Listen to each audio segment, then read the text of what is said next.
This is what I spent my tax return on last year. Your tax return is a rare opportunity to use 100% of your money to improve your life.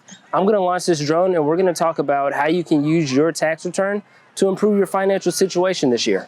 In the past, I used to put my tax return in my savings account and never touch it. Some people have way too much fun with their tax return. It's gone within a week. I usually don't have enough fun with mine. Neither of these situations are good. How do we find balance between blowing our money and doing nothing with it? It all starts with a plan. Here's mine: invest. As I got more financially savvy, I eventually transitioned from saving my tax returns to investing some of it. Last year, I invested half of my tax return into my Roth IRA. The advantage of a Roth IRA is that the money invested doesn't get taxed when you withdraw it because it's already been taxed on the way in.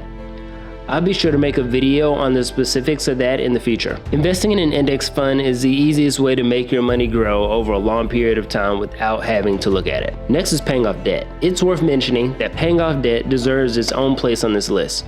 The amount that you pay in interest for most debt, especially high interest debt, is going to outpace any gains that you'll earn by investing. If I had debt to pay off that had an interest rate of greater than 5%, I consider putting the 50% I intended to invest toward paying off the debt instead. If I had any non-mortgage debt around that 3 to 5% range, I'd probably invest 25% and pay off debt with the other 25%.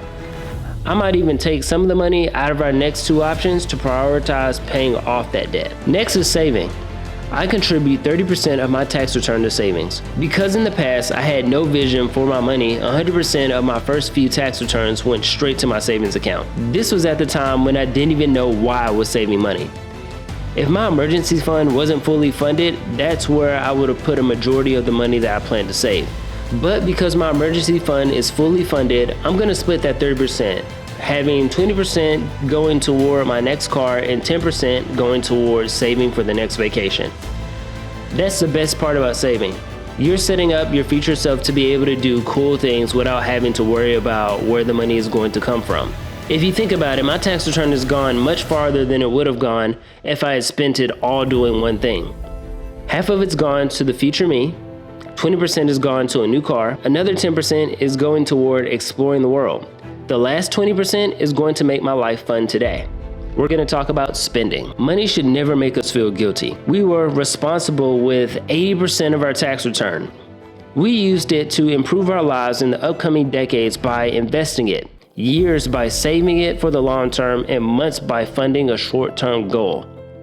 Now it's time to enjoy today. Most of us don't know what we enjoy, so we buy things that we see everybody else buying. It may take a little time, money, and self-reflection to dial in what we love to spend our money on to enhance our life, but it's worth it. The book, Your Money or Your Life, explains a concept where your possessions, especially your expensive possessions, own you instead of the other way around. This doesn't mean that I don't have nice things. I just have fewer nice things. The nice things that I own are things that add value to my life and I use nearly every day. I hope you take the time to interrogate how you spend and what truly brings you joy. I'll warn you right now, it's going to look weird to others. Nobody I know except for the technician who installed my internet has a racing rig in their house. Even my wife doesn't get it, but that's okay. It's brought a lot of fun to my life over the last few years. That's what spending is all about. Like I said before, you are responsible with 80% of your tax return. You've earned the right to spend at least a little bit of it. So go spend it in the best way that you know how. Your numbers don't have to be the same as mine, but what's important is you have a plan for what to do when you receive a lump sum of money that can further your financial future. Hopefully, you can apply this video to how you use your tax return, and you'll be one step closer to using money to live the life that you want to live.